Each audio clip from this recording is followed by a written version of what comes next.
Essa frase sintetiza tudo aquilo por que passou a raça caracu ao longo de mais de 300 anos no Brasil. Essa plena adaptação às condições brasileiras, desde o rigoroso frio do sul ao clima tropical do centro-norte, é um patrimônio genético muito valioso. Mas a rusticidade do caracu, a capacidade de transformar pastagens grosseiras em carne, tudo isso já é uma marca registrada da raça. O desafio da Associação Brasileira dos Criadores de Caracu é agora demonstrar que a raça é também produtiva. A conservação de núcleos genéticos da raça, o processo rigoroso de seleção feito pelos criadores e os trabalhos dos mais importantes centros de pesquisa pecuária do Brasil nos permitem afirmar que o caracu hoje não é só rusticidade, mas produtividade. É o que você vai ver a partir de agora.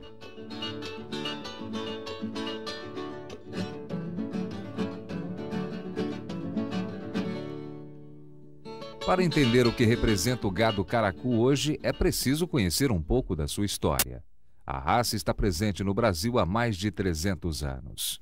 Ela descende diretamente daqueles animais trazidos pelos colonizadores europeus.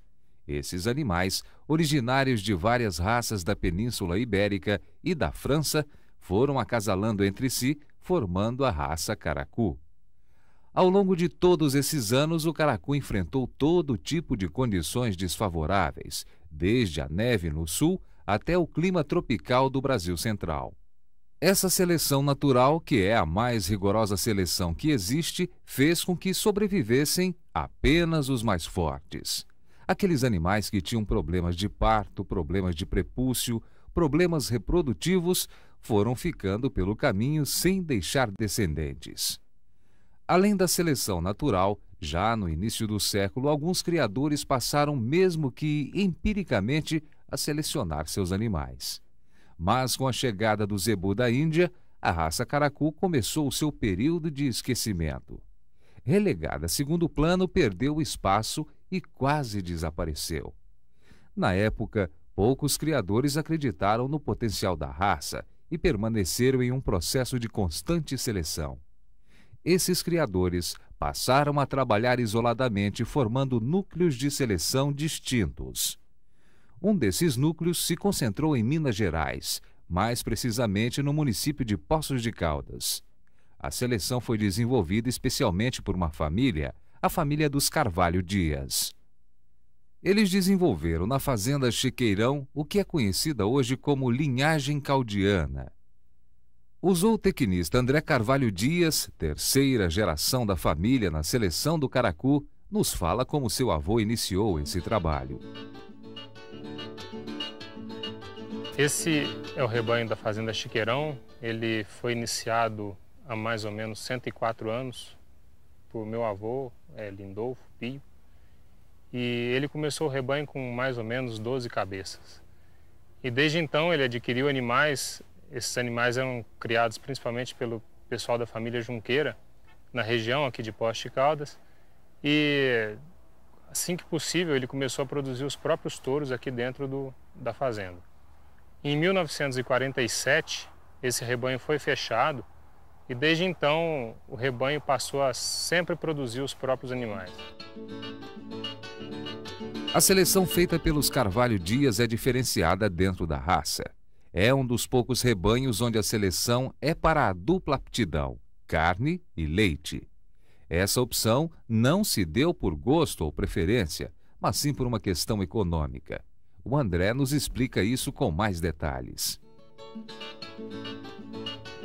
O rebanho hoje, aqui da Fazenda Chiqueirão, ele é um rebanho que se mantém muito bem financeiramente. Ele é um rebanho lucrativo.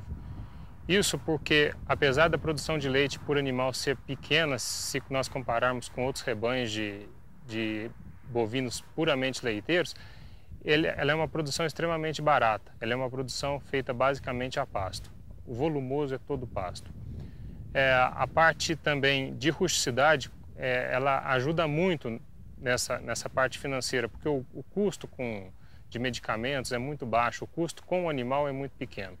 Então, na hora que nós vendemos reprodutores, ou mesmo que nós abatemos animais para corte aqui, o custo de produção desse animal foi pequeno para ele chegar na hora de venda, na época de venda.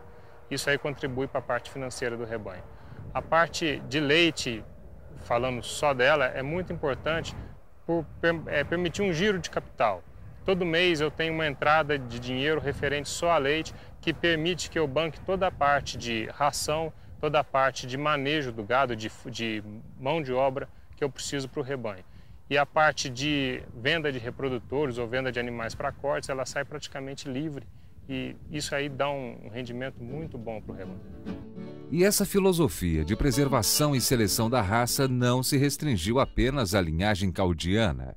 No sul do Brasil, nos municípios de Palmas, no Paraná, Ponte Serrada, Curitibanos e Água Doce, em Santa Catarina, ocorreu um processo de seleção semelhante. Nessa região de pastos pobres e rasos, de inverno rigoroso, muitas vezes com neve, foi a única raça que conseguiu sobreviver e produzir. A seleção no sul se concentrou na formação de animais voltados para a produção de carne. Outras regiões ainda mantiveram rebanhos puros, que hoje são fundamentais no processo de seleção da raça. O rebanho da família Junqueira, na região de São José do Rio Preto, um rebanho variedade moxa na região de Orlândia, da família Junqueira Franco, a seleção desenvolvida pela família Penteado em Santa Cruz das Palmeiras, todas essas no estado de São Paulo. E ainda os animais da Junco Agropecuária, da família Vasconcelos, nos municípios mineiros de Papagaios e Sete Lagoas. Sem nunca esquecer a seleção desenvolvida pelo Instituto de Zootecnia do estado de São Paulo, localizada no município de Sertãozinho.